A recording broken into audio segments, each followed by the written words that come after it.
Hello students, this is Srikanth Tadavarti. You watching Srikanth Ideal Chemistry. In the organic named reactions, next organic named reaction is Wolff-Kishner reduction. So this Wolff-Kishner reduction is used to convert the carbonyl group into the alkanes. Carbonyl group means aldehydes and ketones. So in the Wolff-Kishner reduction, aldehydes are ketones react with NH2 NH2 in presence of potassium hydroxide and ethylene glycol. It can form the alkanes. So I just take the aldehydes here, RCHO. When aldehydes are react with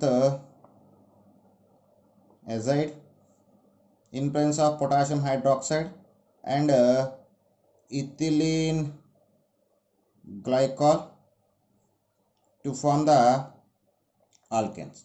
If you use the ketones, RCOR, when ketones undergoes reduction in presence of N2O4 NTH4 in potassium hydroxide and ethylene in presence of potassium hydroxide and ethylene glycol, it can form alkanes. It can form alkanes.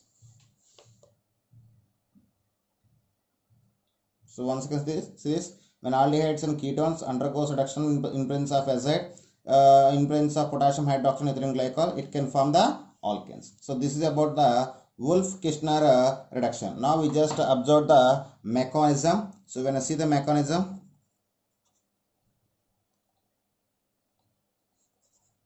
so the mechanism can be initiated by the potassium hydroxide. So when potassium hydroxide undergoes dissociation, it can form potassium ion and hydroxyl ion. So this is after that just take the one example for acetaldehyde, that is a CH3 C double bond OH. So this is we call as a acetaldehyde. It is example for aldehyde. And azide, we can take a compound like this. So this is the structure of N2H4.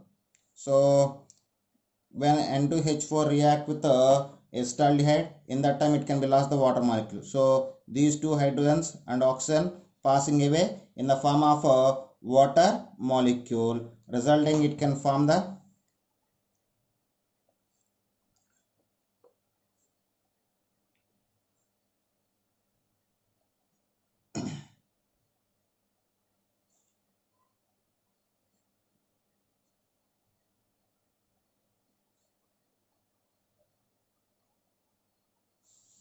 so this is single bond, it can form double bond. So this is the product after react with the NDH4 with acetaldehyde. After that in this reaction mechanism, when you observe that it is react with hydroxyl ion. So when it is react with a hydroxyl ion, in that time the hydroxyl can be attacking on any one of these two hydrogens. So suppose these hydroxyl ion can be attacking on these hydrogen, and these sigma electrons are shifting as a lone pair electrons towards the nitrogen. We got the product like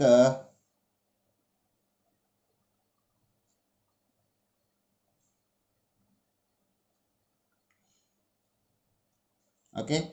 After that, here rearrangement can be possible. So rearrangement, so in the time of rearrangement, these lone pair electrons are shifting as a pi electrons here, and these pi electrons are shifting as a lone pair electrons toward the carbon atom. In that time, we got the structure like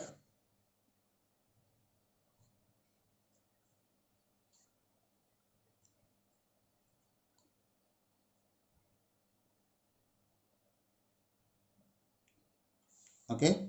So this is the structure. After that, it is undergoes hydrolysis reaction with water. So the water consists of one H plus ion and one OH group. In that time the H plus ion, these donor electrons can be donated to the H plus ion, and here we just lost the hydroxyl ion. So then we got the structure like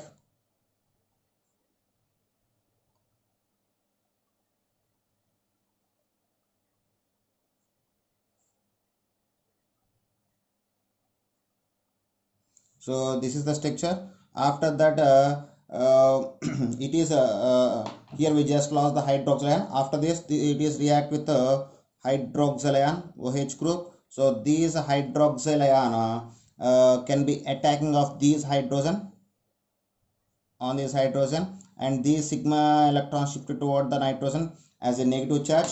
We got the structure like CH3 CH2 N double bond N minus. Okay, so this is what we got. After that, in that time, after rearrangement, see this, these lone pair electrons are shifting as a pi electrons, and these sigma electrons are shifting on the carbon as a lone pair electrons, resulting loss of nitrogen molecule. We got the CH3 CH2 minus. Then it is undergoes hydrolysis.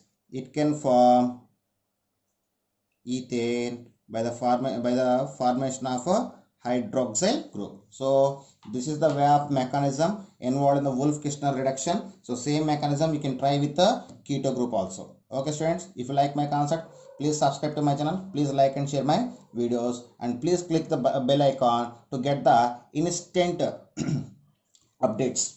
Thank you.